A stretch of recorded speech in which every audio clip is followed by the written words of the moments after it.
Our conference set the tone early on for both being Spartan and very selective in the papers that were accepted. How did that come about? Well, we were very selective in the papers we chose. There was no commercialism. The 410 committee would meet at the IRE headquarters, and we would spend 2 days, about 20 people, going over each paper and arguing. No, we didn't have to have 3 from IBM, 4 from Bell Labs. It didn't matter where they came from, as long as they were high-quality papers. Professor Dick Adler at MIT, he's the one that came up with the equivalent circuit for the junction transistor. He was a member of the committee, and he would go over these papers and say, you know, this is not important. This is trivial. This is a real winner. This is an important. So that's the way we selected papers. Now, when you have papers like that at a conference, when people come, they say, my goodness, this is a worthwhile endeavor. And they go back and tell their institutions they're working for, companies, this is worth spending your money on.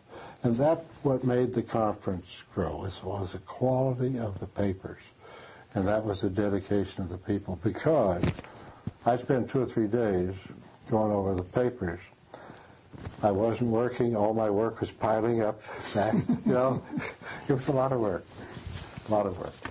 but we were dedicated. Now, it came to forming the conference. Who really got the ball rolling?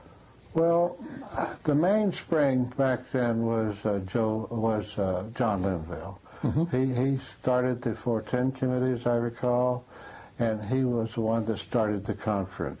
He had a lot of help from IBM, Joe Logue. Let's see, who was it from Bell Labs now? Tudor Finch? Finch, fine. Okay. And he was a big help. And, of course, there was Ebers and Moll were involved, some of the theoreticians.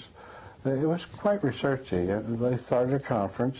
The first one was in University of Pennsylvania, I believe.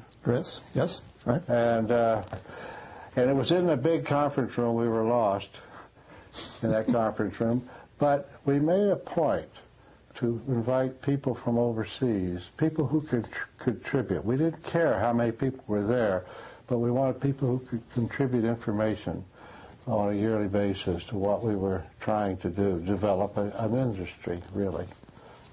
It was a lot of fun.